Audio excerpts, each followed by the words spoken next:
buenas noches, ¿cómo están todos? El día de hoy, sé que es un horario un poco complicado de también al CRS.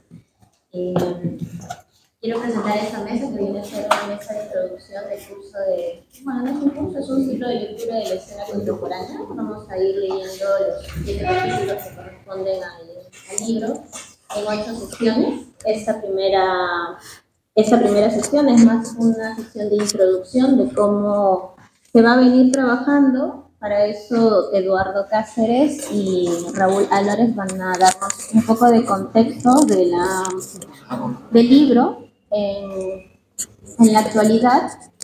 Y voy a terminar esta pequeña mesa compartiendo algunos datos que se han trabajado en el archivo Mariátegui sobre el centenario de la publicación. Así que sin más, voy a... Gracias. Así que sin más voy a presentar a Eduardo, que tendrá un tiempo entre 15 y 20 minutos, igual con Raúl, y bueno, de ahí. Bien, muchas gracias, Ana. Un gusto estar con Raúl también en la mesa. Y buenas tardes, buenas noches a todos los presentes y a todos los que después vayan a seguir este evento a través de redes virtuales.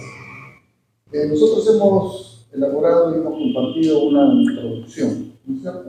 Como que ustedes la han revisado.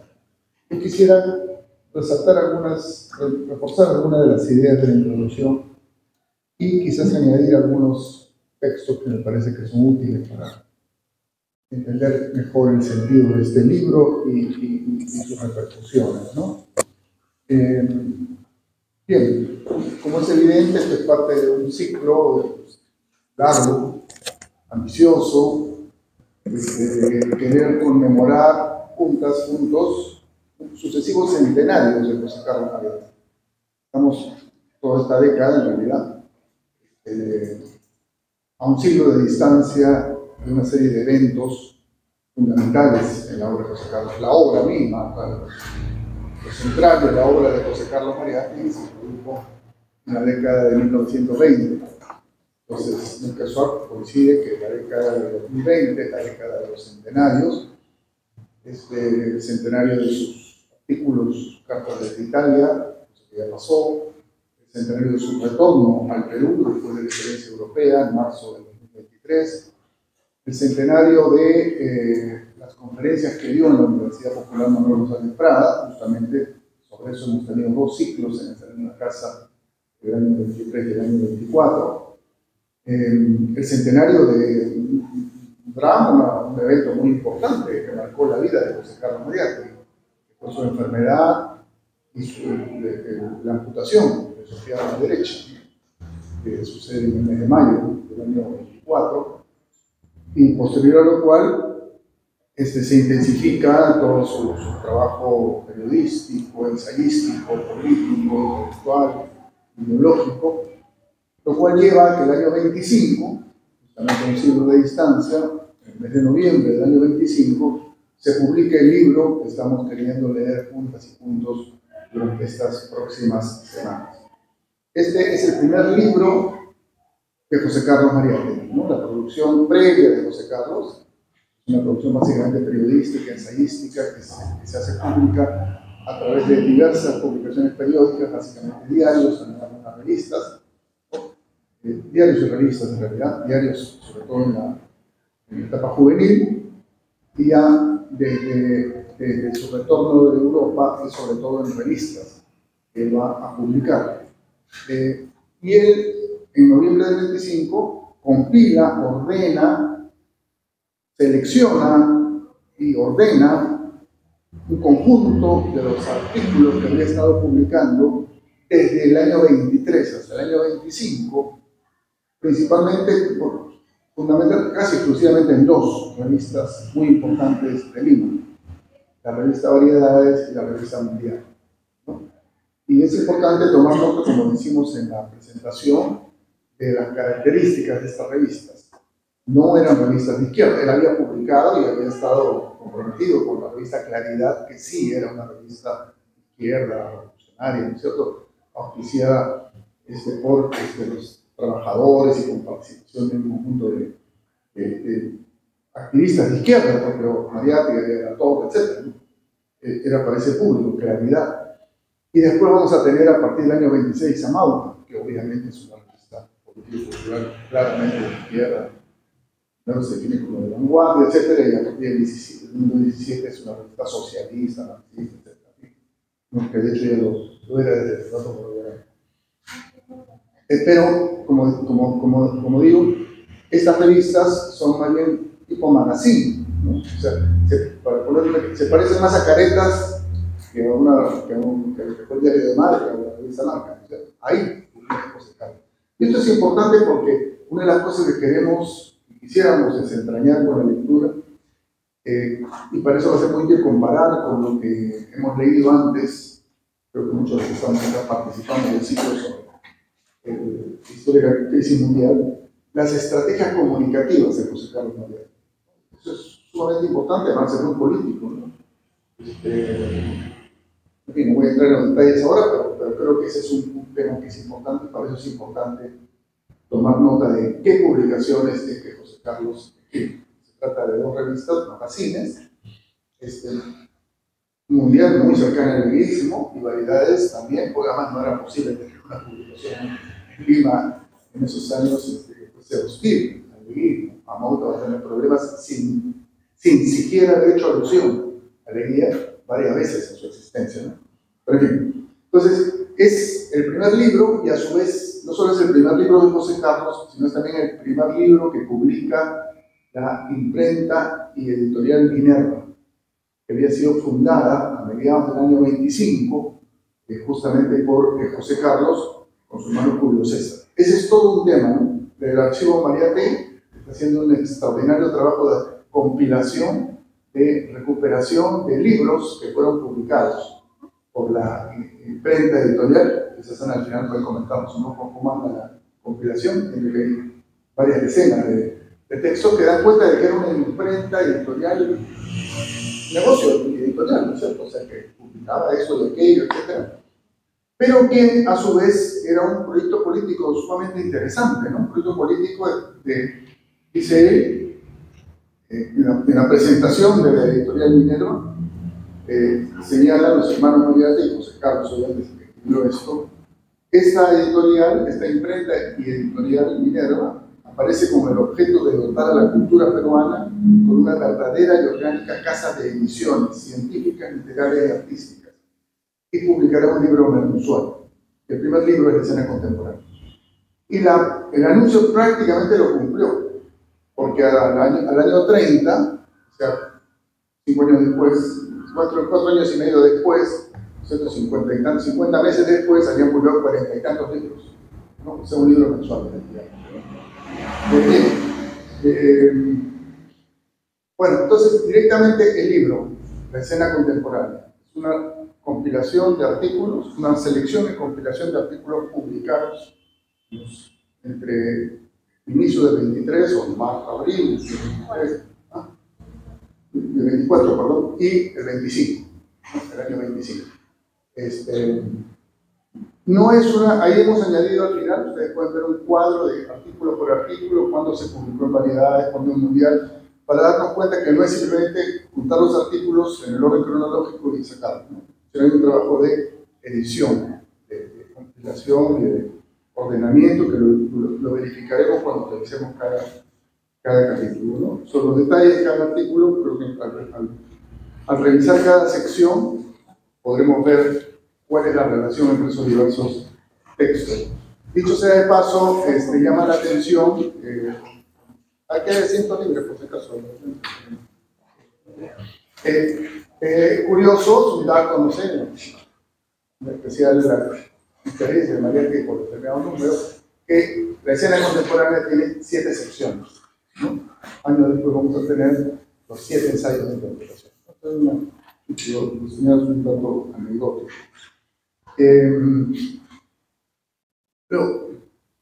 Lo interesante del texto, y es por eso lo hemos sugerido leer con atención la advertencia, esa primera página, ¿no?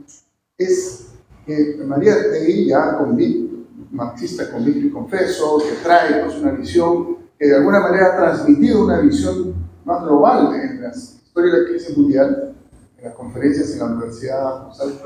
Aquí lo que nos propone es que él nos presenta impresiones, dice él, demasiado rápidas o demasiado fragmentarias. Porque afirma, Mariátegui, cito textual, no es posible aprender en una teoría el entero panorama del mundo contemporáneo, ¿no? Y que más bien hay que buscar, explorar y conocer episodio por episodio, faceta por faceta, el mundo contemporáneo. Entonces, este libro da cuenta, digamos así, de un momento más analítico en la obra de Mariátegui, que no niega ni se contrapone a un momento más sintético, ¿no es cierto? A momentos en los que él afirma una visión de conjunto, una tesis global sobre la época, sobre el carácter de la época, sobre el papel de la producción, etc., ¿no? Pero para poder llegar a una síntesis sólida, consistente, verificable incluso, se requiere pasar por un momento analítico previamente, y eso es lo que hace Mariátegui, lo que nos propone Mariátegui en este primer libro, ¿no?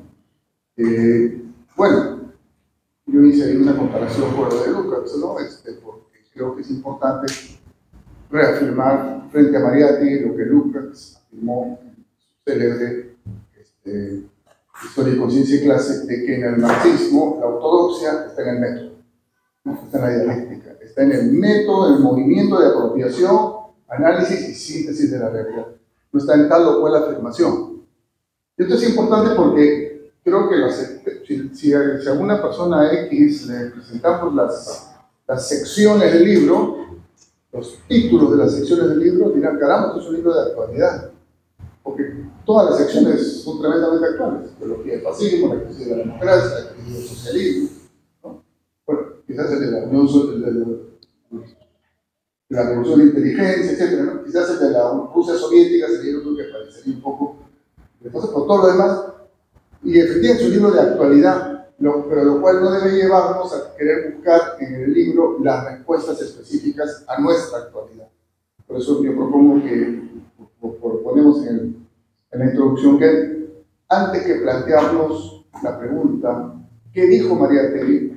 Creo que la pregunta más adecuada es ¿cómo pensó Mariátegui? ¿Cómo pensó Mariátegui? Ahora, el qué dijo es importante, ¿eh? Porque muchas veces se ponen en boca de Mariátegui cualquier cosa, ¿no? No es extraño que en una asamblea se para alguien y como dijo Mariátegui, sin luchas no hay victorias. Bueno, pues la frase es correcta, está muy bonita, pero nunca Mariátegui dijo eso, ¿no es cierto? Y no es el caso de ponerle a Mariátegui frases que no dijo, ponerle a Mariátegui ideas que no expresó. Hay que comprender. Pero hay que ir más allá incluso de eso, ¿no? Ir más allá de lo que dijo, a lo cómo pensó lo que dijo. Porque ese cómo pensó es el que nos puede resultar útil a nosotros frente a problemas similares a los que ha afrontado, ¿no? Y en la advertencia, él va a hacer una reflexión sobre su método, que es muy, muy valiosa, ¿no? Y él dice, para esto que queremos hacer aquí, hay que usar poner una reflexión sobre el estilo, ¿no? Hay que usar un método, un estilo medio periodístico y medio cinematográfico. Es bien, puede parecer como una frase bonita, no es así, es muy profunda, porque en otro lugar, en un texto de 1923, publicado en Variedades también, él apenas desembarcó, lo entrevistaron varios medios, ¿no? Y respondió a varios cuestionarios. Y Variedades en mayo del 23 lo entrevista, y aparece en la revista una sección que se llama Instantáneas, y ahí él define el periodismo de la siguiente manera: el periodismo es la historia cotidiana, episódica de la humanidad. Antes, la historia humana se escribía de lapso en lapso, ahora se escribe día a día. El periodismo es en nuestra época una industria, etc.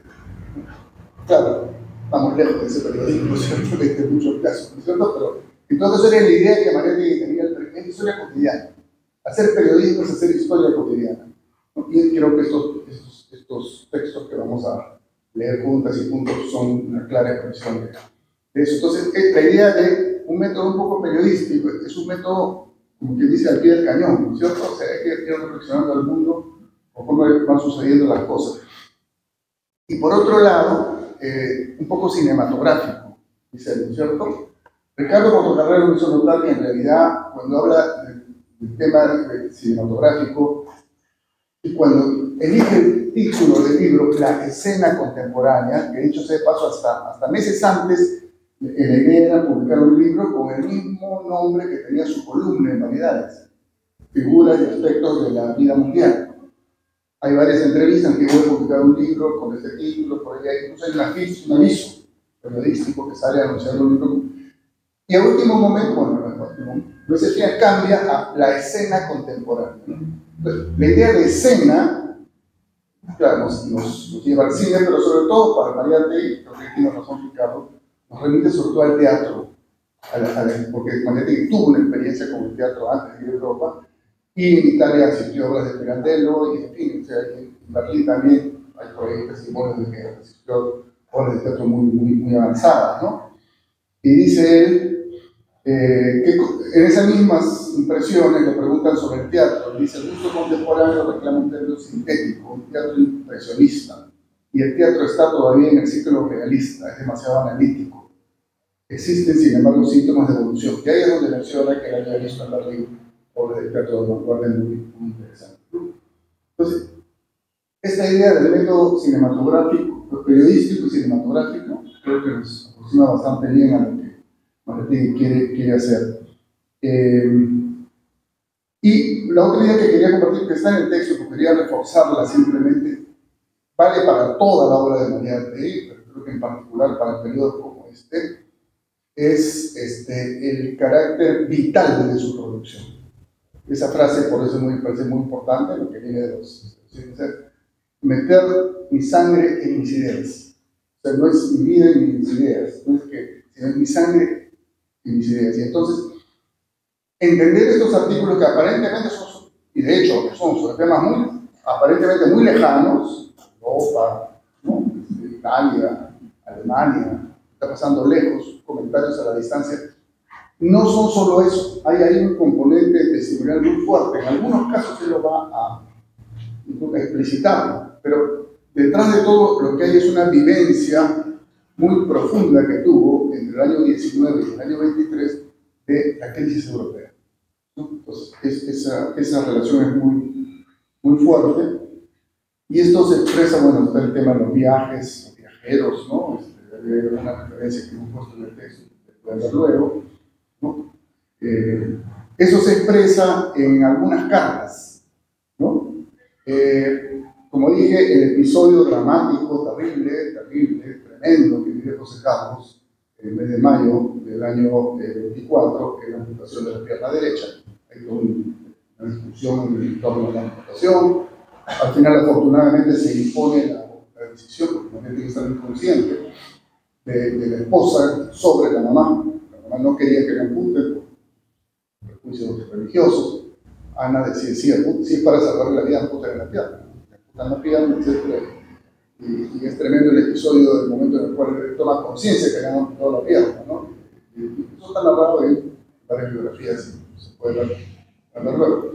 Pero lo que voy es a que sufrir esta amputación, sufrir este cercenamiento de su capacidad motora, un hombre que amaba la vida, el movimiento, se intensifica en él la voluntad de vivir, expresada sobre todo como voluntad de escribir, de decir.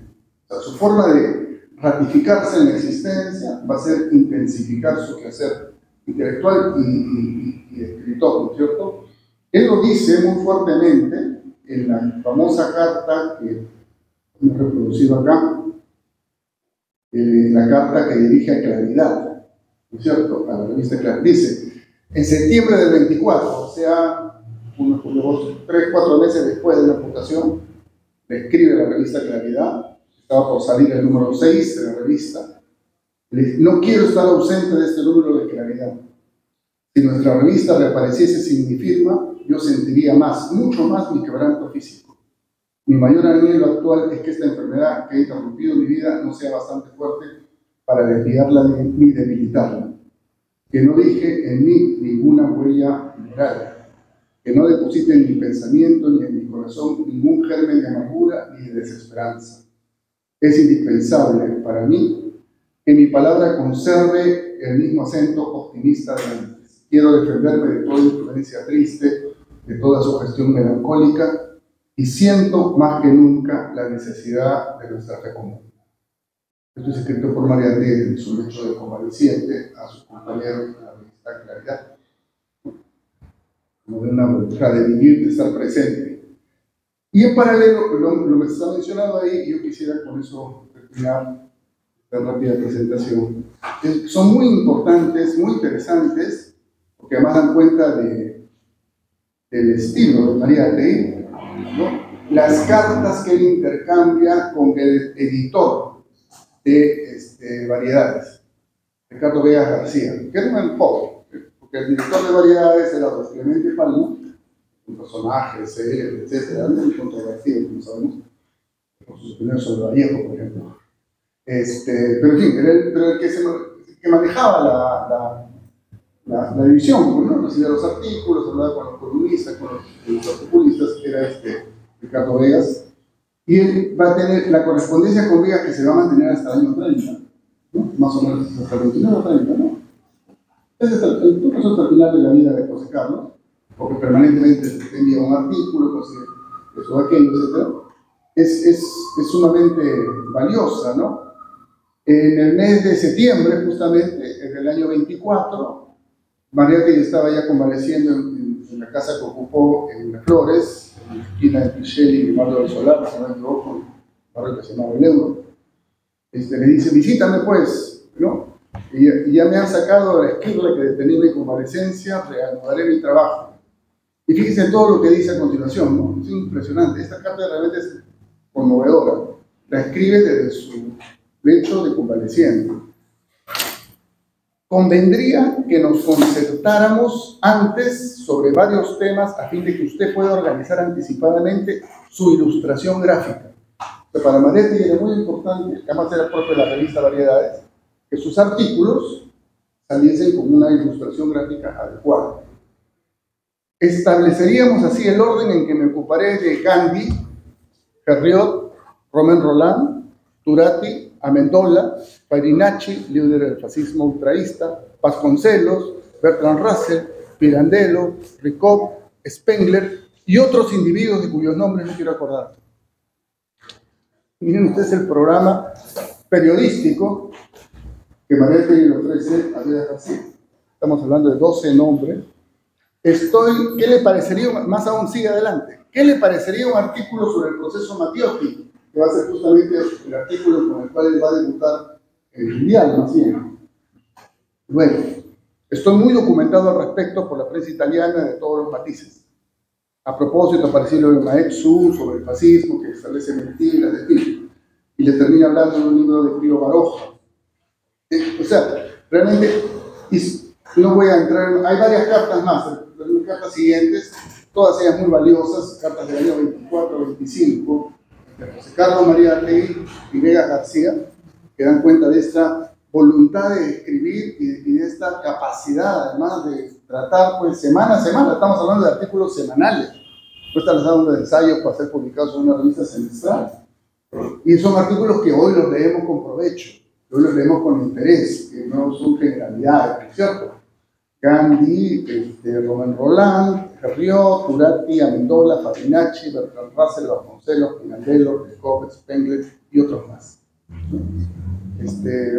Bueno, y justamente por ahí otra carta por ahí que ya es similar a esta, porque le dice, voy a escribir sobre política francesa, porque los alemanes no están, fue muy obvia la cuestión alemana, sabemos ya quién va a ganar las elecciones, no tiene sentido opinar sobre eso ahora.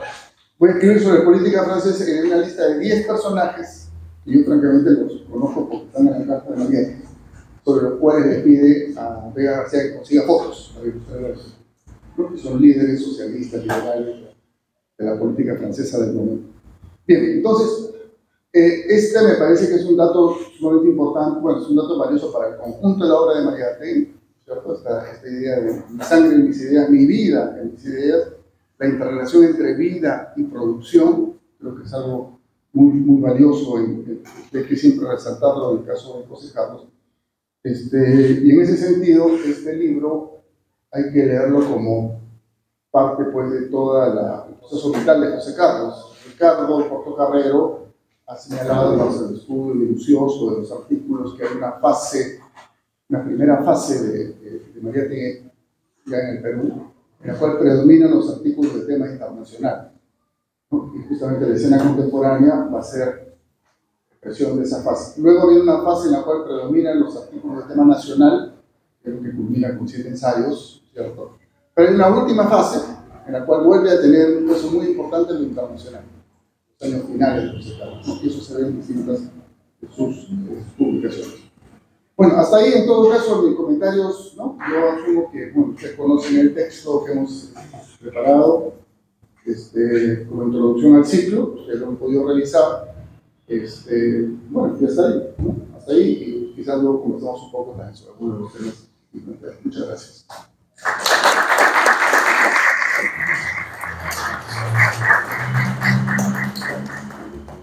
Bueno, buenas noches con todos. Gracias por acompañarnos hoy, gracias al archivo, por la invitación y a las organizaciones que también están impulsando esa iniciativa, que son el SOSUR y Colectivo Praxis de Formación Política.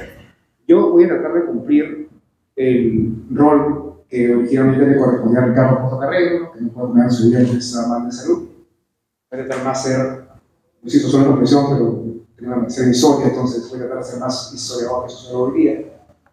Y primero, me toca, creo que para hacerle al espíritu de Ricardo un poquito confiesas.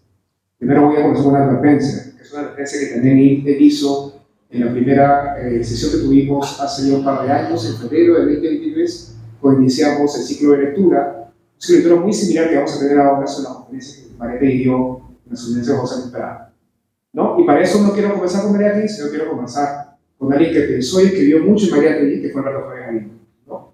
El Mujer Dominca, Alberto Flores Galindo, decía que la historia, si debe salir para algo, debe ser para liberarnos del pasado y no para permanecer en esas cárceles de larga duración que son las ideas.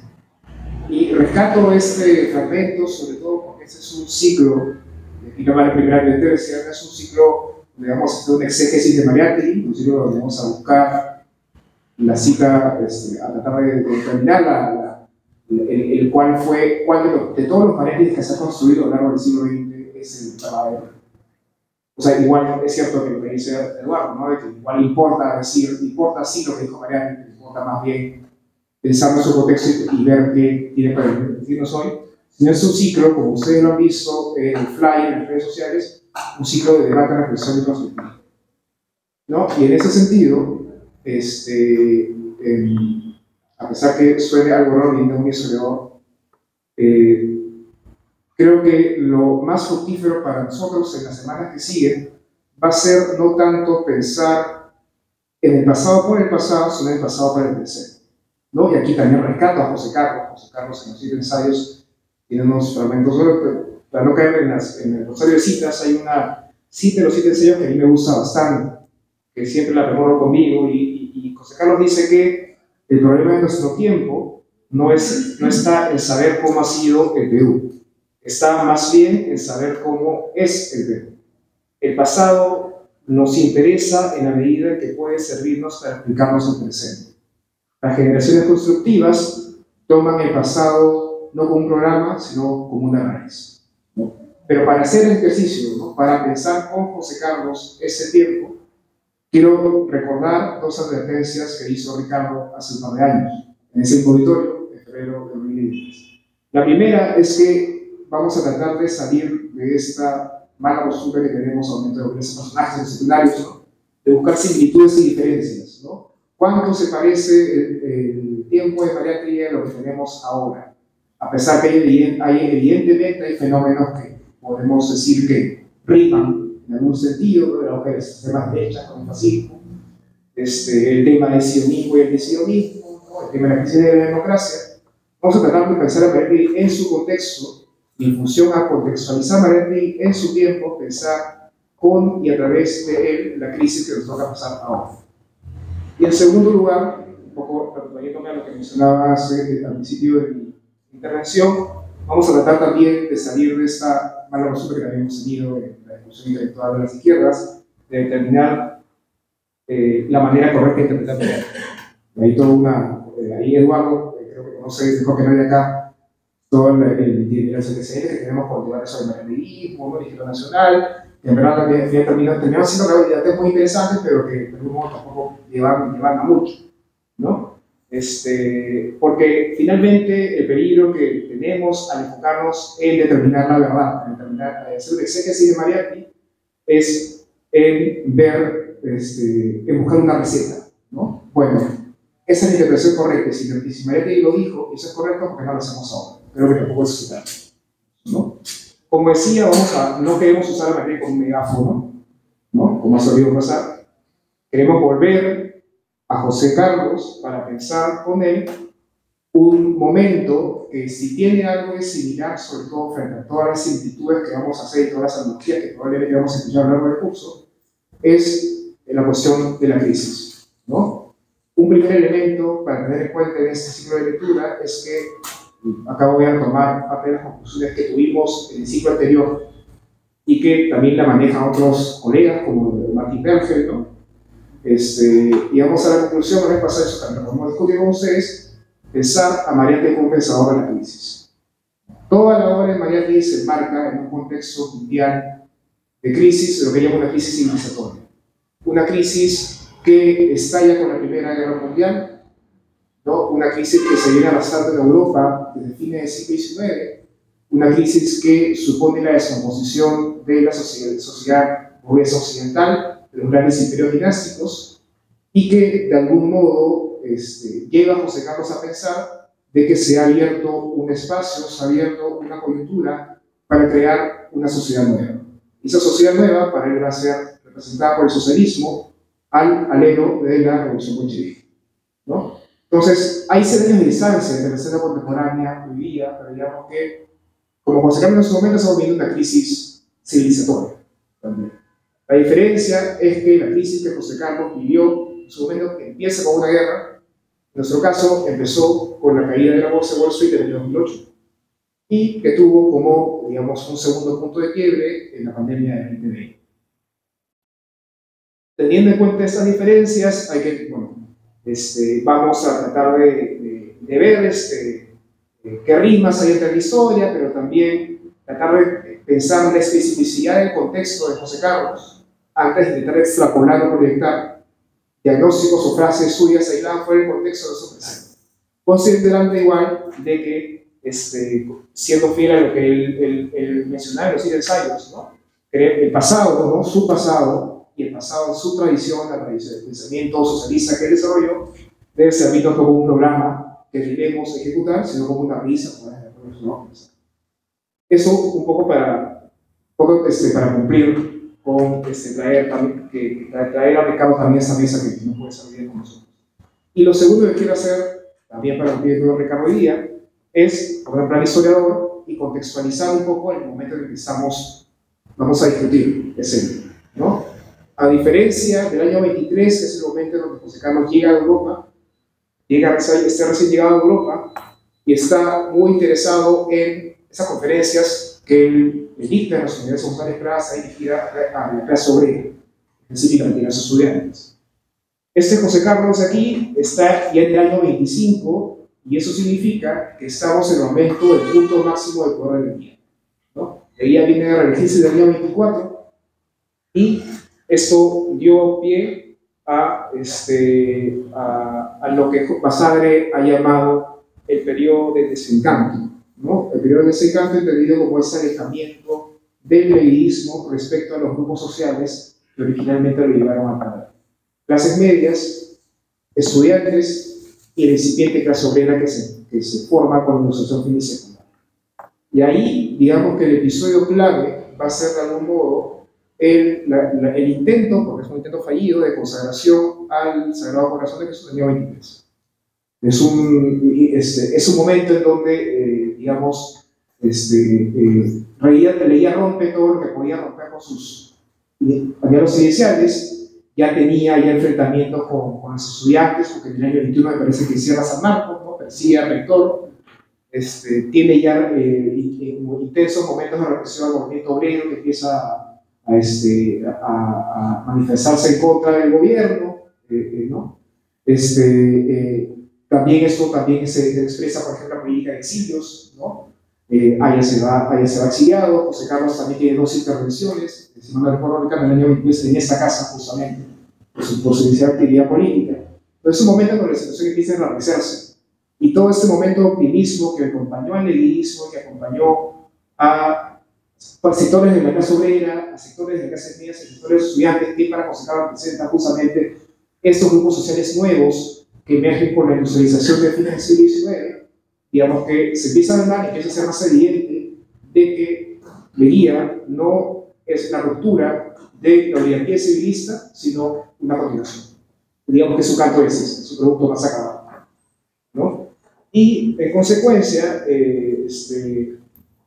esto va a ser de que, sumado al escenario mundial, la necesidad de pensar la escena contemporánea lo lleve justamente a hacer un énfasis en el componente analítico previo al paso de lo que va a ser el componente más de ensayo. Es interesante cómo es que él habla de que es imposible hacer toda la teoría de una época, y justo ese es el momento, creo que también lo menciona en el libro, en donde también ya está presente esa inquietud por la interpretación y por el ensayo, ¿no? Como es imposible así la totalidad de la época de una sola teoría, bueno, vamos a ir poco a poco, faceta por faceta, paso a paso, con cuidado, a lanzar hipótesis. Y son hipótesis, digamos que la escena contemporánea y las conferencias pueden ser entendidos como, digamos, el lenguaje académico de hoy, ¿no? Documentos de trabajo, ¿no? Que de algún modo le sirven a él para desarrollar ideas que eventualmente lleva a sentar en su periodo, en su momento ya propiamente ensayista.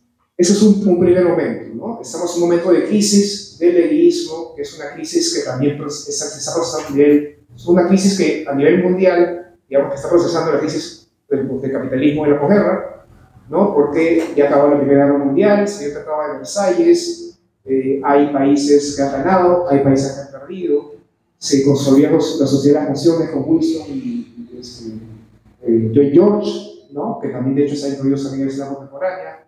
Entonces, José Carlos está intentando pensar las secuelas de eso que ya pensó, que ya discutió en las conferencias, pero de un modo mucho más profundo. Y van a ver, si ustedes revisan integralmente la obra de José Carlos, van a ver que José Carlos es una persona que vuelve una y otra vez a los mismos temas.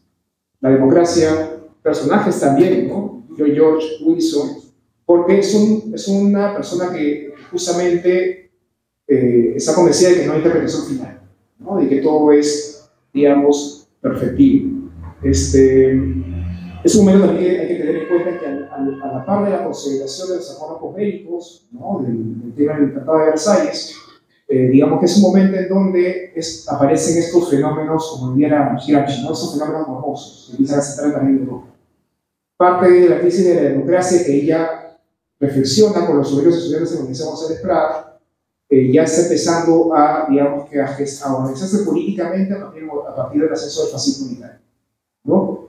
Pero es un fascismo que no es el fascismo de los 30, no es el fascismo de ya conseguir el poder, sino es un fascismo que a él le interesa particularmente porque él dice que tiene esta emoción romántica, son sus palabras, esta suerte de mística que el socialismo de algún modo ha perdido, y porque es un socialismo que se ha anquilosado, se ha vuelto demasiado racional y ha subestimado justamente lo que sí supo leer Mussolini más que bien, que es el tema del humor de la gente, ¿no? El humor de abajo.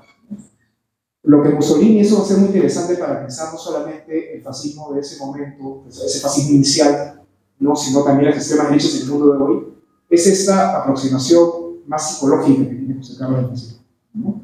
En la biología del fascismo, luego lo vamos a leer en la próxima sesión, que recoge a su vez las cartas que ella escribía, los artículos que escribía para el tiempo en Italia. Él menciona, él sugiere que el fascismo, más que incidir en la hipótesis que conocemos, ¿no? Que el fascismo, se suele decir, que el fascismo es un instrumento de capital que emerge en un momento de defensa para salvar sus crisis. Él menciona más bien de que el fascismo es una suerte de estado de ánimo, ¿no? Él señala de que y hay una figura a la que le presta particularmente atención, que va a ser muy interesante también para pensar cómo justamente es que a partir de análisis de pequeños personajes, de pequeñas figuras de la escena mundial, de la escena contemporánea, él va a proyectar grandes intervenciones sociales, ¿no? Que es la figura de Gabriele D'Annunzio.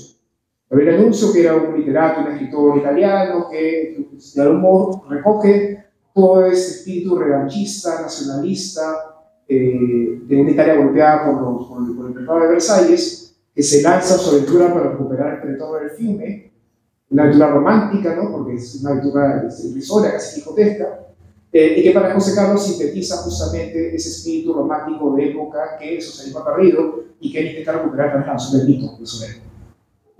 Y él va a decir algo muy interesante, ¿no? que creo que va a dar mucho a la discusión de sobre la geología del fascismo, que dice que el fascismo, bueno, Gabriele D'Annunzio no era fascista, pero el fascismo era denunciano, ¿no? El fascismo lo que hace es recoger un estado de ánimo revanchista, nacionalista, de una sociedad en crisis, y lo que hace Mussolini, si digamos que el mérito que tiene para José Carlos, es que organiza ese estado de ánimo y lo organiza políticamente.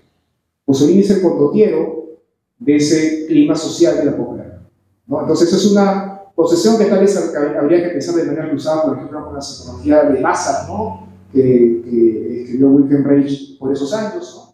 A ver si podemos ver puntos de contacto a través de él, pero es una manera alternativa de pensar el fascismo que tal vez convendría tener en cuenta también para pensar en las secuelas psicológicas de la crisis y cómo es que José Carlos puede llevarnos a pensar esta emergencia de extremas derechas desde un punto de vista más psicológico, si quiere, libidinal, ¿no? Emocional, de un capitalismo que está en crisis, ¿no? Este es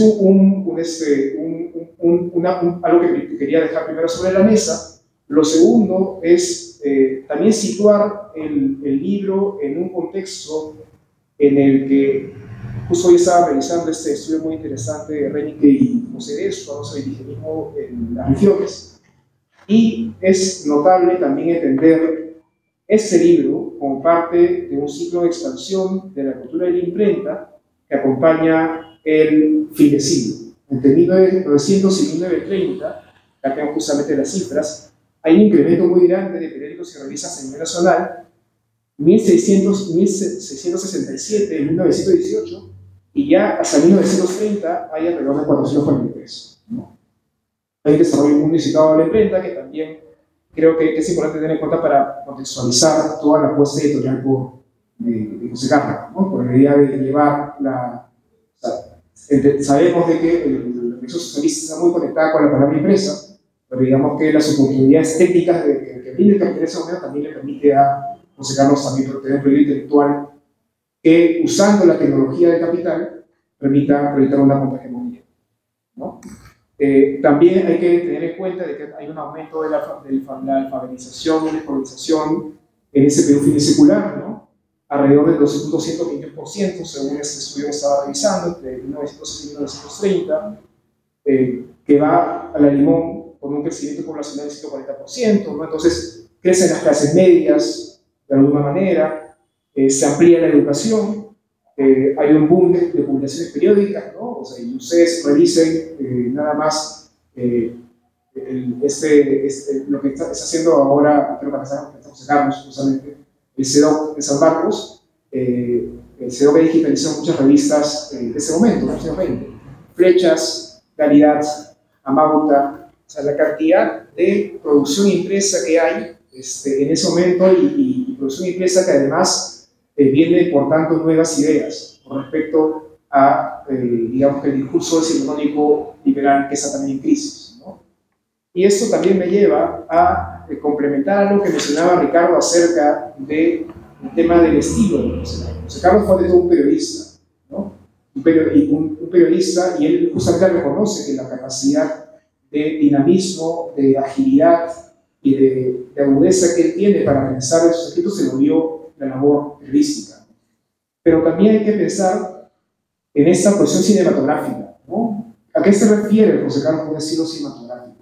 Hay que recordar que fines del siglo XIX es un momento en donde no solamente entra en crisis la sociedad capitalista en términos económicos y políticos, sino también todo el espectro cultural, de la alta cultura burguesa.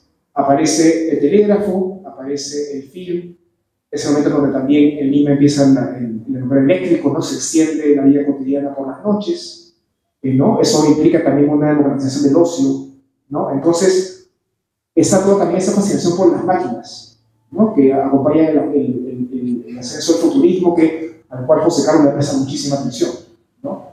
Y a mí me llama mucho la atención de que hay en uno de los escritos que le dedica José Carlos a José María Eguren, él hablaba de Eguren, su capacidad de asombro y de cómo Eguren veía a la tecnología casi de una manera lúdica, con juguetes, ¿no? Una capacidad biológica de la tecnología. Y justamente la manera en cómo Eguren va a concretizar esa admiración por la máquina va a ser cuando fabrica una pequeña camarita de fotos, y una de esas fotos que él toma es una José Carlos María, que es el archivo de la LP, ¿no? Entonces, esos intelectuales que viven en el fin de siglo, que un poco viven el impacto de las nuevas tecnologías de la comunicación que trae la industrialización, están, digamos, que también, digamos que también procesan ese impacto de la tecnología en la manera en cómo se enfrentan al discurso letrado, el discurso académico del fin del siglo XIX. Justamente y creo que eso es clave, no es casualidad de que también estemos hablando de un José Carlos que también está totalmente imbuido en el espíritu de la reforma universitaria de 1918, ¿no? Una revuelta contra la autoridad académica sinónima, contra el saber del discurso letrado que era parsimonioso, serio, etc. Y José Carlos, y a eso quería ir con el tema de la cinematografía, más bien está viviendo en una Lima que todavía tiene algo de aldeana, ¿no? Recordemos cómo la escribía Martín A. en la casa de Castro. Una Lima aburrida, ¿no? De curas y sotanas, ¿no? Muy rural, donde no pasaba nada, donde había mucho tedio, mucho aburrimiento, pero que al mismo tiempo, en determinadas zonas, sobre todo en las zonas más ligadas a la industria, está experimentando un gran proceso de dinamismo social. Al margen que crecen los nuevos grupos sociales de la nueva sociedad industrial de la era política de masas, también aparecen nuevas diversiones, ¿no? El fútbol, las carreras de perros, ¿no? Que en Santa Beatriz justo hay por el barrio de Villa Paloma Macera hay un parque que se utilizaba en ese momento para que los perros corran, ¿no? El tema también de la aparición del cine, ¿no? Piensen en una Lima que todavía tiene algo de rural, ¿no? Una Lima aburrida, una Lima todavía aldeana, y en el impacto que para una juventud, la juventud del centenario, tiene el alumbrado eléctrico, tiene el ver el movimiento de los coches en las calles, el ruido del tranvía y el impacto de la imagen en movimiento, ¿no? Ya de por sí, cuando aparece la fotografía, más o menos en la década del 80 del siglo XIX, hay todo un espanto en la oligarquía, porque es una máquina del diablo, ¿no? Piensan de que hay la foto, digamos, captura el alma de la gente, ¿no? Entonces, eso para José Carlos, un poco José Carlos además que viene también a hacer toda esa intervención en el cementerio con los amigos, ¿no?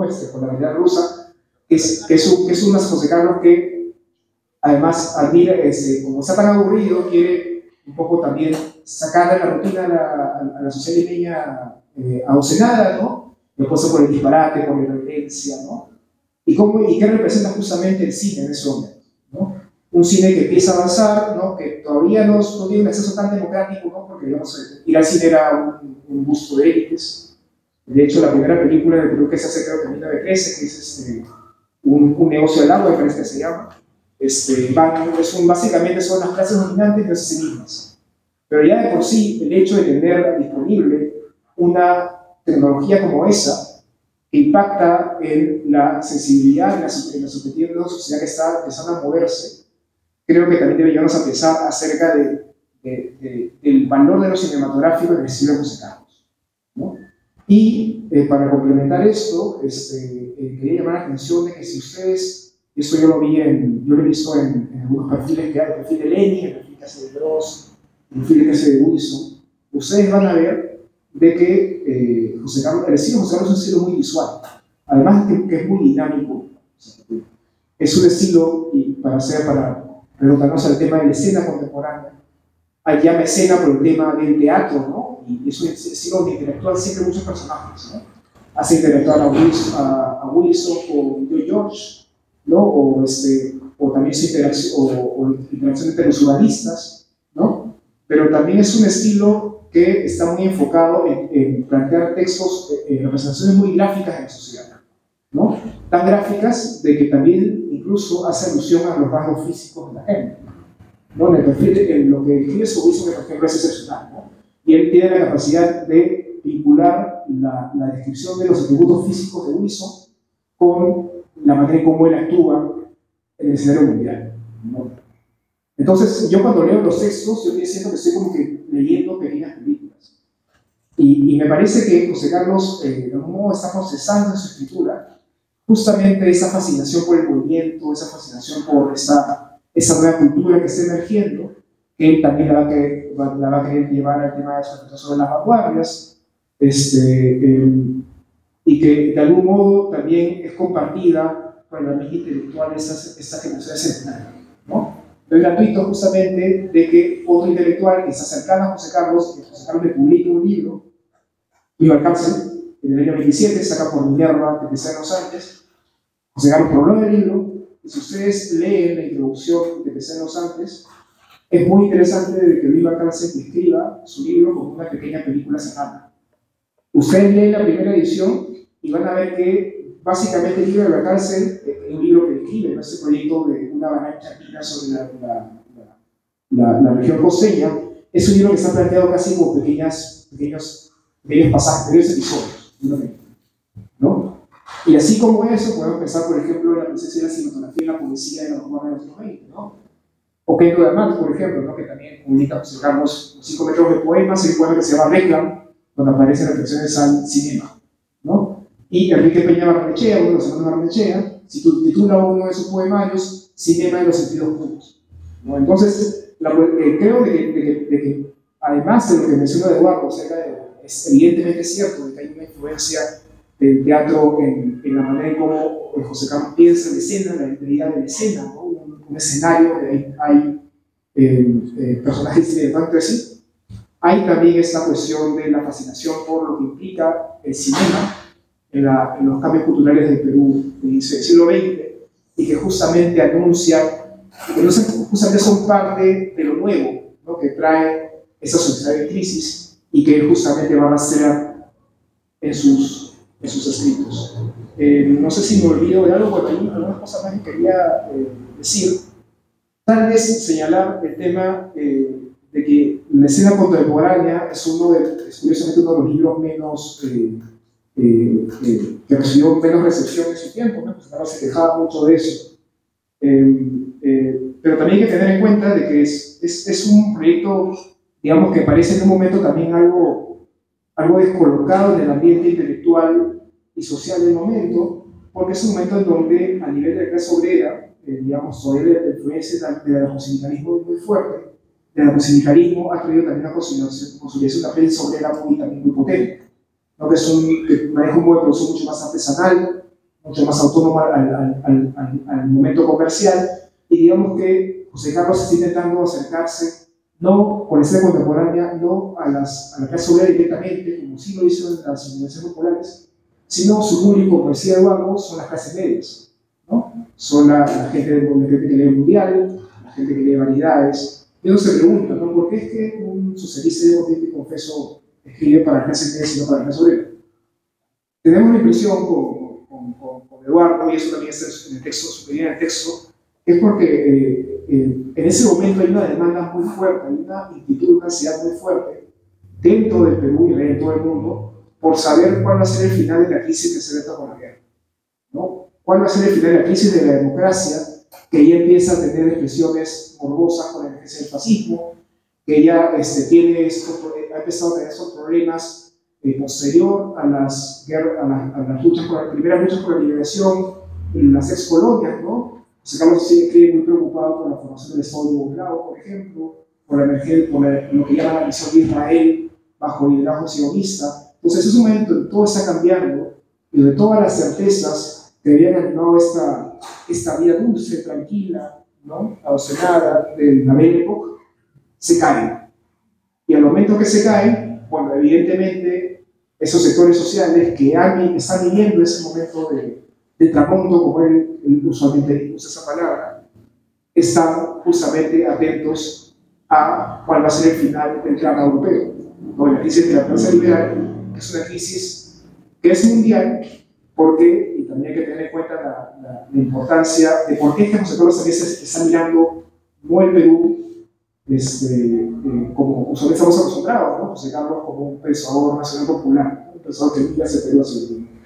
Es un pensador que está mirando el ambiente internacional porque él, como bien decía en sus primeras conferencias, la expansión del capitalismo por industrialización ha generado una sociedad internacionalista, ¿no? La inserción del Perú en un mercado mundial capitalista de una manera dependiente, segmentaria, ¿no? Periférica, ha hecho de que no podamos estar fuera o no podamos entendernos de lo que está pasando en el mundo, ¿no? Entonces, creo que pensar justamente en cine contemporáneo es una invitación a retomar algo que creo que se perdió en algún momento durante los años 80 y 90, que es esta visión de esa dialéctica entre lo nacional y lo internacional. No solamente pensar a José Carlos como un pensador peruanista, como fue, pero pensar tal vez de que lo que más conocemos de él son los ensayos, que conocemos el Perú y todo lo que vino en su época más telúrica, es más bien parte de un proceso en donde él está buscando justamente cómo articular al Perú en un proyecto de una revolución mundial, ¿no? Y creo que aquí, la escena contemporánea nos va a permitir justamente entender o releer mejor, ubicar mejor los ensayos, ubicar mejor el problema del indio dentro de esta salida que él quiere dar a esta crisis civilizatoria mundial, ¿no? Bueno, en esta hora tratamos de ubicarnos en el contexto, ¿no? De plantear algunas preguntas. Hay muchas cosas más que debo haber apuntadas, pero no quiero agotar más los temas, más que quiero animarlos a venir los próximos sábados. Y bueno, gracias por asistirnos, esperamos el subsiguiente sábado aquí en la Casa Mayor.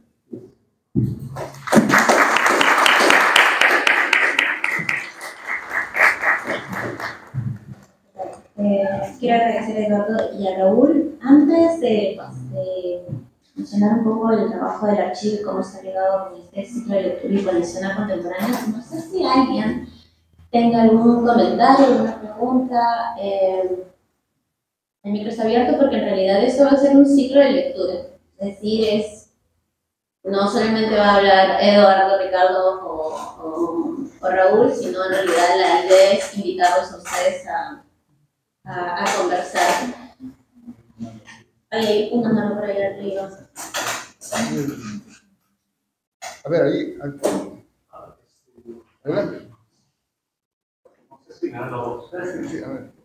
Bueno, lo que quería decir era la costumbre de sus comentarios muy acertados.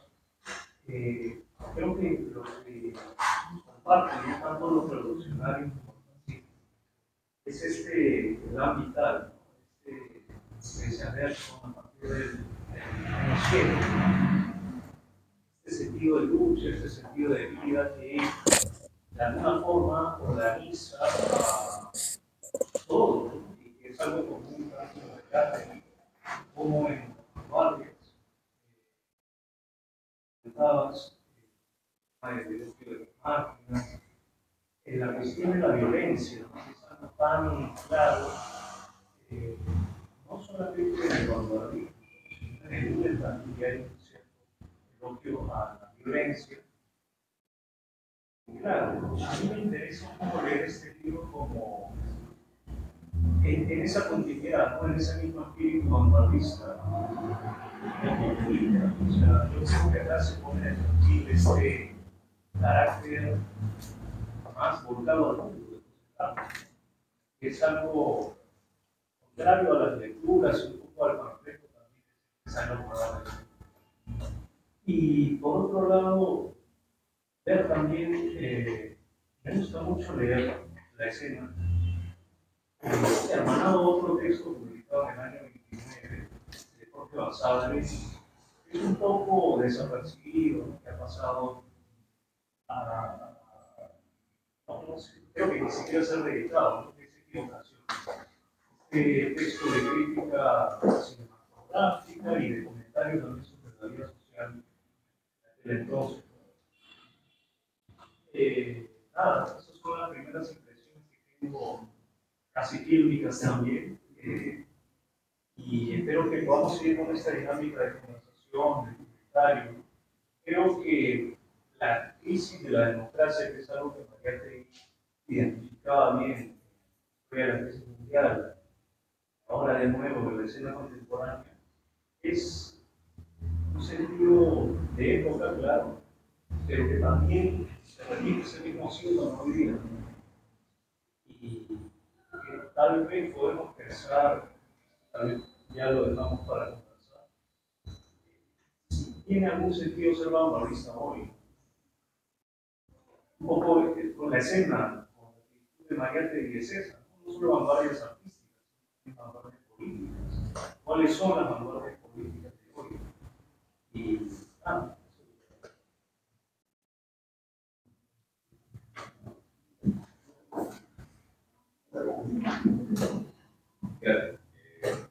gracias también nuevamente.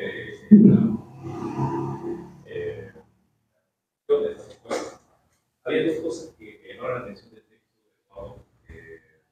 Creo que ambas han sido tratadas también en comentarios. Uno es el tema de la construcción de las interpretaciones que van a dar lugar a los centros de ensayo que son más conocidos posteriormente a través de esta lógica de análisis de coyuntura, y cómo dialoga también bastante bien con la metodología que ya algunas décadas atrás se había puesto de moda dentro del ámbito del análisis político para entender la realidad desde eso, una suerte de fotografía a través de la interpretación, a través de las palabras, ¿no? De modo tal de que pudiese asirse la totalidad de la realidad que uno está viviendo, ¿no?, en los pequeños análisis o en las vivencias menudas de un momento histórico o incluso de un personaje o la biografía de un sujeto que representa, digamos, a un colectivo. Entonces, eso me parece que hay que siempre como que subrayar esta lógica de análisis de coyuntura también como la síntesis del método de interpretación de la realidad. Y en segundo término, también lo encontré bastante importante en el texto que nos presentaron, cómo se llega a esta metodología a partir de una tradición que viene desde mucho antes, que viene incluso no solo en el siglo XIX, sino en el anterior, que es que estos pensadores, muchos de ellos están insertos en haber pasado por trayectorias de ser viajeros y de recoger a través del testimonio de su viaje, de las impresiones que tienen en conocer otros lugares, en sobre todo extrañarse de circunstancias que les son ajenas al lugar de donde parten, ¿no? Las posibilidades, las potencias y también las dinámicas justamente de vanguardia que van encontrando en esas realidades externas o realidades extrañas. Como a partir de esas impresiones, al recogerlas a través justamente del análisis, pueden tener una emoción prospectiva, si se quiere, de la transformación de las realidades de otras partes. Me parece que esas dos dinámicas son muy importantes de resaltar y que aparecen además en el texto.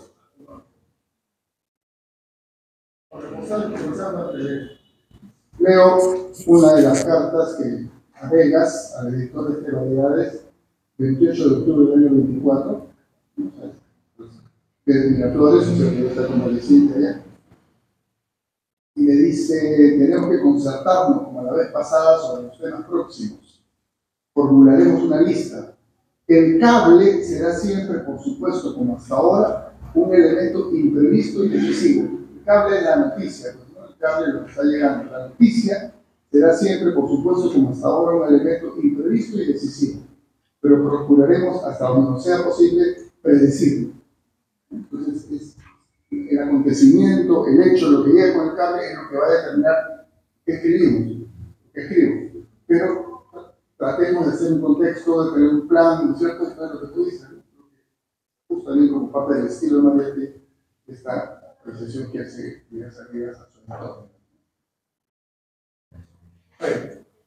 Yo lo que quiero plantear, una de las cosas que trabaja Mariette es, yo llamaría la dialéctica de la complejidad.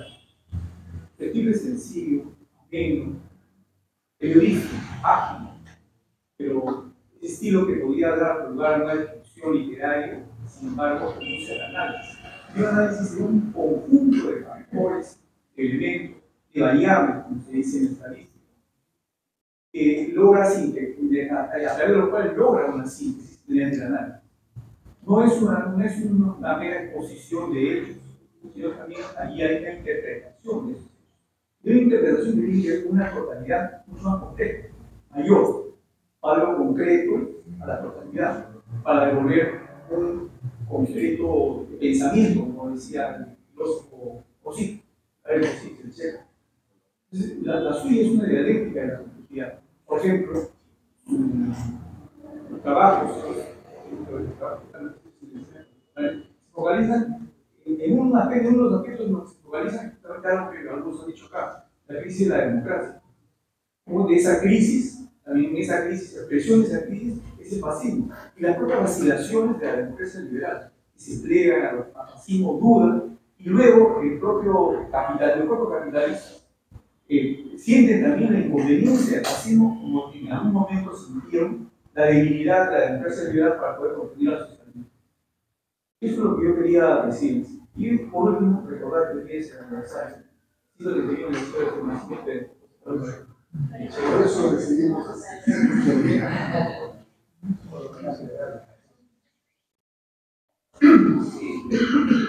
Para Eduardo tenía una pregunta. Coincido bastante con el método que Mariette y en Marx es fundamental, pero yo me decía la pregunta, no debería también importarnos bastante qué es lo que dice, porque en función de lo que dice Mariette y cuán acierto con la realidad tiene lo que dice, valida eso el método.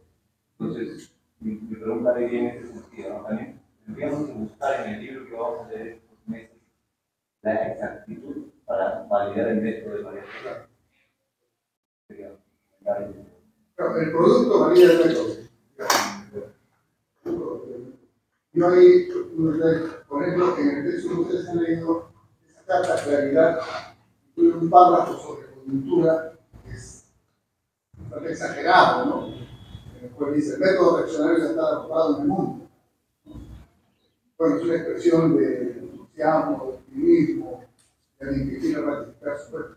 Pero justamente los análisis que hace luego, ¿cierto?, más de detalle van precisando que no están así, ¿no? Que si no se cae en 15 días, ¿no? Una cosa muy recurrente en la izquierda durante todo el siglo, ¿no? El capitalismo siempre está en crisis, el imperialismo está en crisis, el neoliberalismo está en crisis. Bueno, pero parece que no está tan en crisis, o sea, sigue siendo tan agresivo y todo. Entonces, esa complejidad, como decía Fernando, es claro, ¿no? Pero tú tienes razón, o sea, el producto es el que valida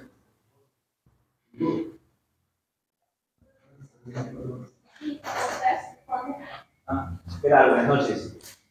Más que todo quería hacerle una consulta. ¿Qué rasgos fundamentales consideran ustedes en la escena contemporánea que podríamos describir como un análisis marxista? Yo considero que en los 7 ensayos el análisis está mucho más claro, sobre todo en el problema del indio, cuando menciona que el problema del país no es un problema administrativo, ni jurídico, ni eclesiástico, sino meramente económico. Ahí consideramos que estamos hablando de la estructura, de superestructura. Dentro de la escena contemporánea, ¿qué rasgos o forma metodológica consideran que podríamos decir e identificar si hay un análisis marxista de por medio en esos sentidos? Eso es algo que vamos a buscar responder progresivamente, pero yo solamente quiero marcar un elemento que lo hemos conversado el seminario anterior, tenemos que es importante, yo creo que el análisis de Mariátegui de todos los fenómenos es un análisis a partir de la sociedad y a partir de la lucha de clases. La lucha de clases, yo quiero centrar para explicarse el fascismo, para explicarse la crisis de la democracia, para explicarse por qué la Unión Soviética se consolida, para explicar el papel de los intelectuales, que es la lucha de clases. Ese es claro. Y digo que es importante hoy porque de manera un poco inadvertida se ha extendido en las izquierdas una lectura geopolítica del mundo. ¿No? Y eso es otra cosa.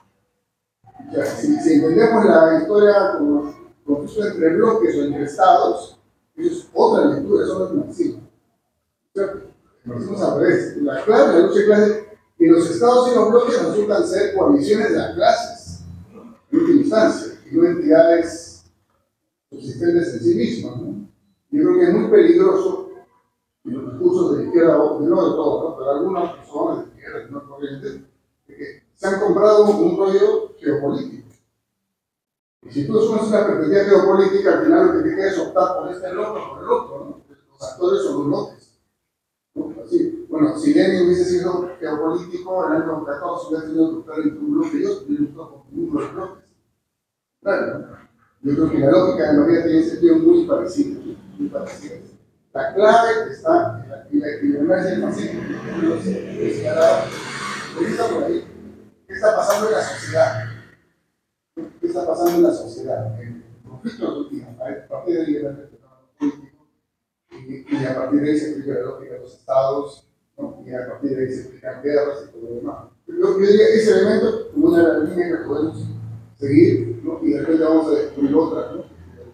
Obviamente el tema de la economía y la política es clarísimo, ¿no? O sea, toda la crisis de la democracia tiene a la base un tema de crisis de economía capitalista, del fascismo mismo, etc. Entonces, creo que es una muy buena pregunta y creo que es la primera pregunta que vamos a querer trabajar juntos. Sí, nada más, yo voy por lo mismo, ¿no? A pesar de que van a haber en muchos textos de que se habla de la misión de Israel, ¿no? El problema de la consolidación del Estado yugoslavo, el sujeto para aconsejarlos nunca es el Estado-Nación, son las clases sociales, ¿no? Y empezando por ahí es el marxismo, ¿no? Entonces, igual con la crisis de la democracia, ¿no? Él habla de la crisis de la democracia como la democracia liberal no puede contener esas dos fuerzas, esas dos contradicciones, el capital y el proletariado. Entonces, ahí desde ya, o sea, más allá de cómo es que va a llegar el problema de la tierra, la perspectiva social, la perspectiva de lo que ocurre en el llano de la sociedad, es lo que finalmente determina cómo es que va a mirar la sociedad contemporánea en el libro y las análisis que siguen. Eso, pero sí, vamos a seguir discutiendo sobre el tema más adelante. Sí, yo quería comentar que hay un elemento importante, considero importante en toda la obra de Mariátegui, de muy jóvenes con realidades, y que no ha sido nombrado, que Mariátegui es el hombre religioso, porque en su etapa joven, cuando estaba Juan, él ganó un concurso sobre un ensayo al siglo de los milagros. Entonces nunca dejó de ser un hombre religioso, creyente en Dios. Y ahí está la particularidad, mientras más decía que la religión es lo que del pueblo, entonces creo que esa particularidad hace que pueda modificarse mucho la interpretación que se pueda tener sobre los textos de manera. Y creo que también debe estar presente en el análisis. Sí, y de hecho, lo revisamos por ahí, ¿no? O sea, cuando mencioné justamente el tema de Sorel, él justamente una de las críticas que hace al socialismo en ese momento, lo menciona la crisis social, el capítulo de la crisis del socialismo, es el tema de que el exceso de nacionalismo que, digamos que ha terminado atravesando el marxismo en la primera década del 20 y sobre todo luego de la muerte de Lenin, ¿no? Y más bien, claro, él viene de una familia religiosa, su mamá era muy religiosa, y dice que el mayor aporte que podemos dar nosotros para lograr el socialismo es el inocularle una fe, ¿no? Y justamente cuando vuelve a Europa habla de que yo soy un hombre de una fe, de una convicción, eso es su libro, ¿no? El tema de cómo vincula la religión, o sea, la religión no como institución, sino como creencia, como mito, ¿no? Como mito movilizador de la acción política, creo que va a ser clave para entender también no solamente su apuesta por el tipo de socialismo que va a querer construir, sino también por cómo es que va a querer incluso el fascismo, ¿no? Justo en las conferencias que veíamos hace ya un par de años, un tema que es muy interesante de José Carlos, y que no se ve mucho, es que es su crítica al positivismo decimonónico, ¿no? Su crítica al racionalismo, ¿no? Y cómo es que cuando ve, por ejemplo, el tema de Oriente y Occidente, cuando se acerca sobre él, por ejemplo, él está, incluso en sus textos, cuando pasa por Viena, en Europa, él está profundamente interesado en el movimiento psicoanalítico. Escribe eso sobre Freud, escribe sobre sexualidad. Está, digamos, que tratando de explorar esa otra dimensión que para él el marxismo no está profundizando demasiado, ¿no? El tema de las creencias, de las emociones, incluso del libido, del mito, de los humores sociales, ¿no? No creo que esté divorciado de eso con su aproximación marxista de la revolución, sino que más bien digamos que un complemento, incluso que enriquece mucho más su visión de la época, ¿no? Pero bueno, eso lo vamos a seguir desarrollando en las sesiones. Sobre la cuestión del método, ¿se va a conversar a partir de la obra original de Mariátegui y el comentario facilitador, o se van a usar textos también como modificadores de la discusión? ¿Nos van a proporcionar ustedes o vamos a buscar? Bueno, en realidad sí es la lectura del libro, acompañado siempre de una guía, como la que se les entregó, siempre va a estar, siempre es, sí, exacto, va complementado. La idea central es leer el libro, hablar del libro y a partir del libro. Porque a veces olvidamos de la literatura alrededor, ¿no es cierto? Y perdemos el sentido. Sí, mi pregunta era por un tema psicológico, porque cuando hacemos la lectura del libro, tenemos un comentario como en este caso, que es un facilitador, ayuda bastante. Cuando no tenemos materiales diferenciados, por ejemplo, que los comentarios son caprichosos, termina siendo la interpretación excesivamente subjetiva de la persona que cree haber entendido lo que hay aquí y no tiene referentes que son amplios. Por eso la recomendación sería tener uno o dos más textos que permitan fortalecer la discusión y que no sea tan policémica. Justamente pensando en el siguiente tema, o sea, en el primer tema ya del libro, que es Ideología del Fascismo, lo que habíamos conversado es recomendar que el fascismo es muy visual. Entonces, más útil que leer un libro sobre el fascismo es ver alguna buena, parece que hay muy buenas Leo muchas series, cosas, ¿no? Porque eso sería muy útil para contextualizar el texto de José Carlos, ¿no? Ver algunos productos que hay, parece que muy buenos.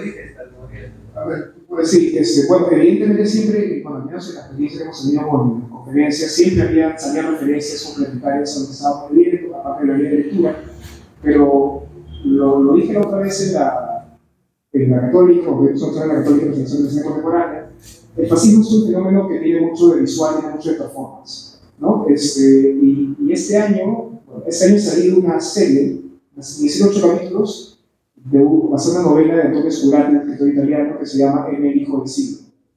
Es la primera parte de lo que va a ser la trilogía, 3 temporadas, de básicamente una biografía ficcionalizada no solamente del ascenso de Mussolini, sino que cómo es que se forja el fascismo en la sociedad italiana.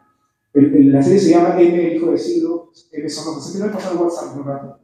Y a mí me parece muy interesante porque no solamente está enfocada en Mussolini, Mussolini es el gran personaje, ya hizo algo ahí, pero también aparece D'Annunzio, aparece Marinetti, aparecen las peleas entre comunistas y fascistas en la calle, ¿no? Aparece todo el momento de exposición social, la dinámica parlamentaria, y para ponernos en contexto, y creo que eso también es una entrada perfecta para el cine contemporáneo, es una serie que va desde 1919, creación del movimiento fascista, la fundación del movimiento fascista, no es que creen algo, sino que le pongan en el movimiento social, y llega hasta el caso Mateo, que en el año 24. La escena contemporánea sale en el año 25. Entonces es un buen contexto. Son 8 capítulos, lo voy a pasar a WhatsApp. Y hay otra, ya para discutir el tema del nazismo, que tú justamente yo la he pensado muy mariatelianamente, si quieren, que se llama Babylon Berlin.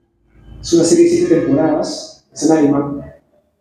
Babylon Berlin, que ahorita va a haber una última temporada, ahorita terminamos con el Gran Delito, ¿no? Y la idea de la serie es no contar el ascenso del nazismo desde lo que solemos ver, ¿no? Hitler, Goebbels y todo su élite política, sino desde la sociedad civil.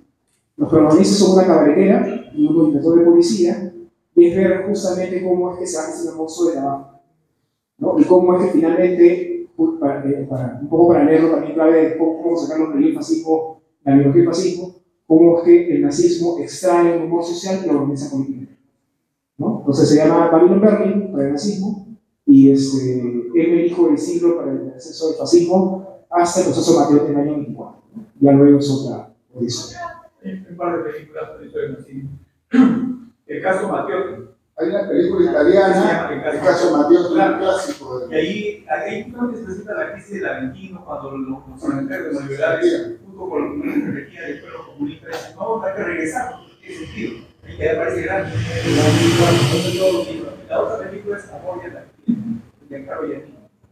La idea de activista que intenta el atentado.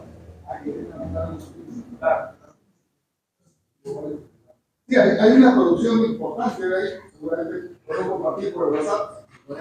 Lo voy a pasar. Porque es muy visual, el fascismo es un fenómeno más política en realidad, fue acumulado, organizado, obviamente, lo que hace documentales, pero esa dimensión. Sí, yo solamente iba a decir que justo todas estas referencias se iban a compartir por el canal de WhatsApp que se había creado, por eso era la importancia de la inscripción en realidad, porque varios, independientemente de los materiales que se desarrollen para la realización de las sesiones que vienen, sí es importante las referencias actuales que justo se están mencionando tanto Eduardo como Raúl. Siempre va a ir acompañado que se realizó, igual en el ciclo pasado que fue sobre la crisis mundial, se va a continuar con ese mismo proceso. Los que no estén todavía de repente del grupo, al finalizar de repente sus datos para poder agregarlos, para que puedan estar, sí. Ahora, yo solamente voy a hacer un poco la parte aburrida que está al frente de la mesa. Primero agradecer al Museo José Carlos Mariátegui, al Archivo José Carlos Mariátegui, yo acá sentado lo represento prácticamente. A nuestro sur, Álvaro va a estar con nosotros en las siguientes sesiones. Y a los amigos de Praxis, que también han hecho posible parte del proceso de todo ese trabajo que hemos venido realizando meses atrás en realidad.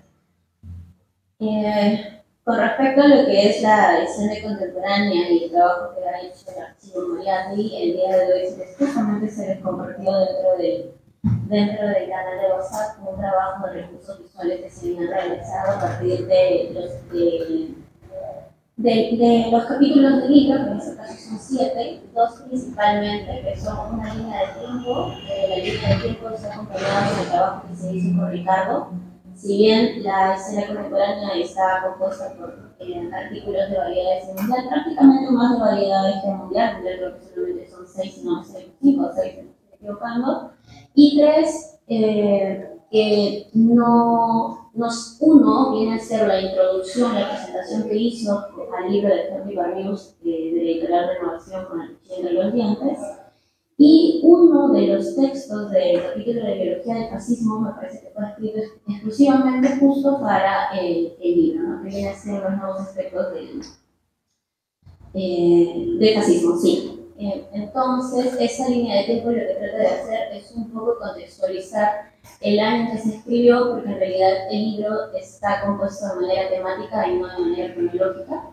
Cada capítulo lo que hemos hecho es, en este caso, darle un color, por así mencionarlo, lo digo entre comillas, para seguir la línea de cómo Mariátegui iba escribiendo desde el 24 hasta el 25 que se publica el libro, y justo lo mencionaba Eduardo, que era la importancia del cable en ese momento, porque él iba escribiendo a partir de las noticias que llegaban al cable.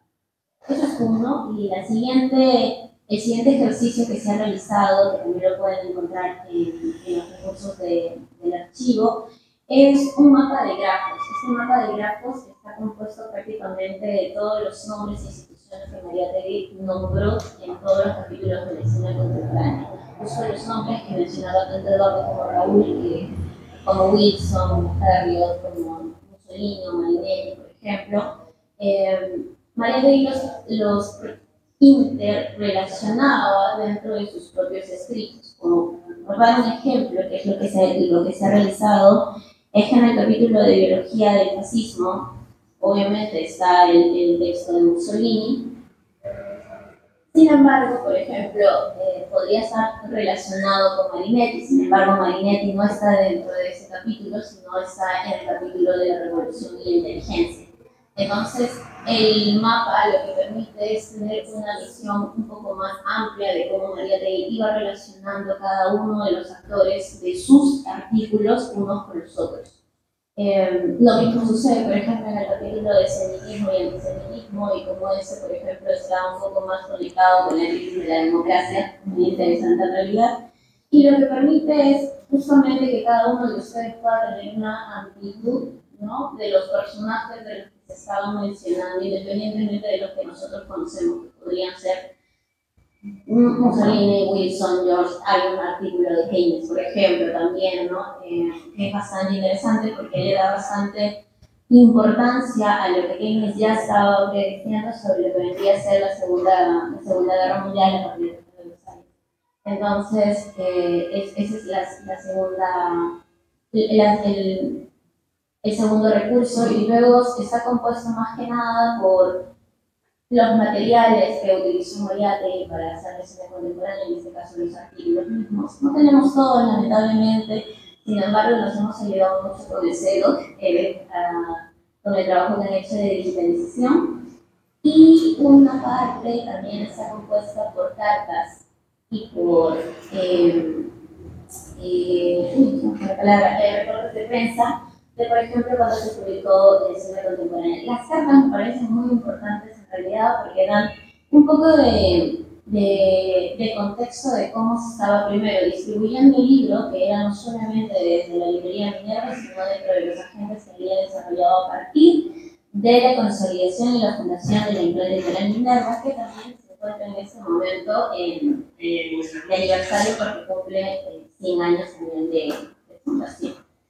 Entonces, prácticamente son 2 centenarios, viene a ser primero Minerva y luego aparece Escena Contemporánea en noviembre de 1925, y el 31 de octubre viene a ser la imprenta editorial Minerva. Sí, el 31 de octubre, exactamente. Y el libro debe haber salido entre los últimos días, entre el 24, 23 y 25 de noviembre.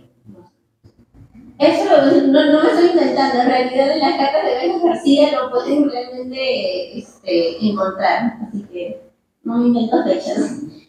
Y lo que quería terminar con esto de las cartas en realidad es, por ejemplo, si bien como mencionaba en algún momento que era la difusión que había tenido el libro, que era muy poca, sí en el año 1929 un doctor, Jean Freitet, un psicoanalista así, francés, encuentra uno de los ejemplares en una librería y le escribe a José Carlos sin conocerlo, sí, desde Francia, le escribe sin conocerlo, entonces, y le menciona lo interesante que había sido leer ese libro dentro del contexto en el que se encontraban en ese momento.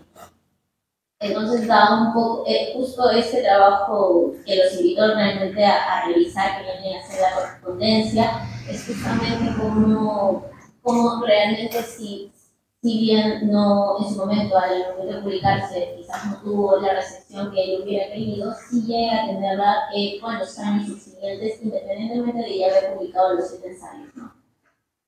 Y por último, hay una pequeña sección de dedicatorias de escena contemporánea. Una es la que también el CEDO que pudimos tener, que era la que hace a la facultad, a la biblioteca de la Facultad de Letras de San Marcos, una a Carlos Roe, y es una bonita dedicatoria. Yo les invito a leerla, es muy emotiva porque en realidad lo que él hace es dedicarle el primer ejemplar de la escena contemporánea, y no solamente por eso es bonito, sino porque Carlos Roe fue su doctor y fue él el prácticamente utiliza el primer inversor para el problema que tenía en la pierna.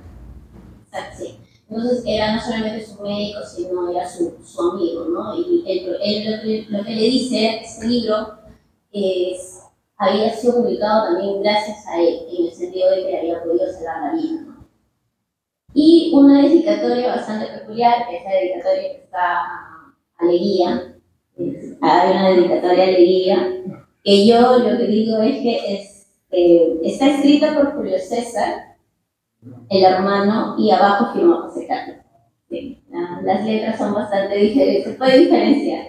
Entonces también no solamente hay dedicatorias a la escena contemporánea, sino también a los ensayos y algunas otras dedicatorias de su colección personal. En algunos casos nosotros tenemos una pequeña colección de los libros de José Carlos en su biblioteca personal, y otra que fue también proporcionada por el fondo reservado de la Biblioteca Central de la Universidad Nacional de San Marcos, con los que pudimos trabajar en su momento. Esto es un poco para dar el contexto de los recursos que se pueden encontrar en el archivo relacionados con la escena contemporánea, e incluso encontrar otros más en realidad. Para mencionar lo de Minerva con respecto a la campaña que se estaba realizando, es una campaña junto con la Balanza Taller Editorial que decidimos hacer como una búsqueda de libros que fueron publicados por Minerva, independientemente de los que nosotros conocemos, como es la escena, Nuestra de Mar, o Tempestad de los Andes. Actualmente hemos podido encontrar casi 100 títulos desde 1925 a 1930, no necesariamente editados por Minerva, sino que fueron impresos en Minerva, pero que mantiene una estética que es la que siempre hablamos mucho con Eduardo, del trabajo de Mariátegui como editor, ¿no? como editor en realidad. Así que los invitamos, en realidad pueden encontrar esa información también en la web del archivo. Los invitamos a que puedan revisar el listado, porque el listado de sus libros lo pueden encontrar ahí. Y si llegaran a encontrar algún libro que no esté en ese listado y sea de Minerva, a nosotros nos ayuda bastante, porque el objetivo de esta campaña es llegar a tener un catálogo razonado de toda la dimensión que tuvo Minerva a partir de su fundación, ¿no? En esta primera etapa, desde 1925 a 1930, que viene a ser el periodo de José Carlos en vida, y de ahí posteriormente haremos uno desde 1930 hacia adelante, porque claro, yo estoy segura que muchos de los, no sé si todos seguro conocemos más a Minerva por los cuadernos y de la librería, en realidad, que quizás el trabajo editorial y de impresión que se realizaron los dos hermanos, ¿no? Porque en realidad Julio César siempre es un poco relegado, pero a mí me parece importante siempre resaltar su presencia dentro de ese proyecto que tuvieron los dos hermanos, ¿no? Y creo uno más, que por ejemplo, para poder también justo tener un poco de contexto sobre cómo Mariátegui escribe la escena contemporánea, es su paso por Europa, ¿no? Y lo que se desarrolló también en el archivo, que lo pueden encontrar, es una línea gráfica temporal desde 1919, desde el exilio disfrazado, hasta su retorno, ¿no? Entonces, esa línea permite entender un poco cuáles fueron los lugares donde estuvo, los acontecimientos, porque no solamente es donde estuvo, sino en realidad cómo estaba, históricamente, cómo está el contexto europeo en ese momento. Obviamente estuvo más tiempo en Italia, pero es importante conocer, por ejemplo, en su retorno, la parte de su viaje hacia Alemania, sí, exacto. La parte de Alemania, lo que mencionaba Eduardo, como el trabajo que conoce de George Grosz, por ejemplo, el teatro también. y que eso le permite a él viene, creo que desarrollando esas ideas y bueno, ya cuando llega creo que las puede completar y las puede materializar en lo que ya nosotros conocemos como la revista Mauta, ¿no? Entonces también para ver ese proceso de María Tegui, de la formación que tuvo, sí me parece importante que también la puedan revisar y ver todos estos recursos que les estoy comentando, se los voy a compartir, así para que por lo menos tengan un contexto de lo que pueden encontrar. Y creo que, bueno, ya mencioné de las cartas. Y solamente para ver si termino, es para complementar lo que mencionaba Raúl con respecto de la forma en la que María Tegui veía la Lima de 1918-17, me parece importante revisar sus escritos juveniles. Uno, porque especialmente quizás el tomo 2, que viene a ser las crónicas, hay una que se llamaba Glosas de la vida cotidiana, por ejemplo, en la que escribe mucho sobre la Lima de ese momento. Y quizás también darle una pequeña lectura a las cartas que le escribía a la poeta Ruth. Escribe bastante, creo que justamente esas cartas dan un poco de contexto, no reversa el contexto, sino creo que puedes realmente transmitir el sentir de José Carlos con respecto a qué era lo que él estaba viendo de la Lima, cómo se sentía y hasta ciertas formas, ciertas frustraciones también que tenía. Y justamente creo que lo hacía porque quizás como todos nosotros, la correspondencia era privada, entonces por ende creo que era la forma mucho más íntima y verídica realmente de decirle a alguien cómo se sentía en ese momento. Entonces actualmente está bien, a veces siempre digo si debimos haber publicado la correspondencia, pero me parece importante señalar cómo creo que es una lectura bien interesante, una manera muy íntima de conocer a José Carlos. Yo creo que lo primero que trabajamos en el archivo fue justamente la traducción de la correspondencia de José Carlos. Y creo que es un trabajo largo, yo estoy hablando de casi aproximadamente 1000 cartas, aproximadamente entre el Fondo Personal de José Carlos, entre la Sociedad Editora Mauta y la imprenta editorial Minerva. Es un trabajo largo, es un trabajo de 10 años en realidad. Así que yo los invito en realidad a que revisen, que nos existe el WhatsApp. Así que cualquier duda que tengan, igual pueden escribirnos, o si no, al correo que es archivo@mariategui.org. Yo con eso ya termino, dice que es tarde. Y nuevamente agradecerles a todos.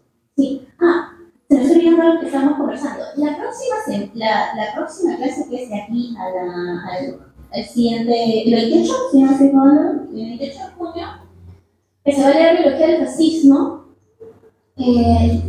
Necesitamos a 2 personas voluntarias para que quieran compartir en esta mesa, en compañía de Eduardo, de Ricardo y Álvaro, con todos nosotros.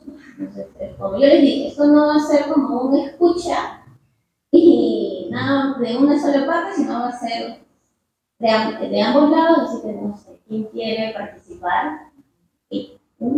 Faltaría otra persona más que quiera. Preferiría que motiven la conversación. 5 minutos, yo lo leí y me llama la atención que aquello, otra persona, y ahí se abre. 2 personas que lean con atención y no motivar. Sí. Ya tenemos uno. ¿Qué más? Hay más que quiere estar el 28 de junio. 2. José Carlos. Ya nos quedamos un minuto. Sí. No, una cuestión final, escuchando a Ana, yo lo digo con frecuencia y lo quiero repetir ahora. Creo que el trabajo que ella ha hecho durante 10 años, por lo menos, ¿no? 10 años, ya. Y el trabajo que ha hecho también, José Carlos María Tegui Seca, José Carlos III, ¿no? Como le decimos en coloquialmente, es un trabajo admirable que da continuidad a algo que aparece siempre en los libritos, ¿no? Los libritos, esos tomitos que hemos leído, siempre se habla de no se puede la frase que usa, la devoción filial, la familia, ¿no? La vida de los hijos han garantizado que la obra de María Tegui siga viva durante décadas. Ahora, el trabajo más reciente de José Carlos III y de Ana ha puesto todo eso en internet y más yo estoy cada vez más convencido que no hay autor latinoamericano mejor trabajado en términos documentales que José Carlos Pariente.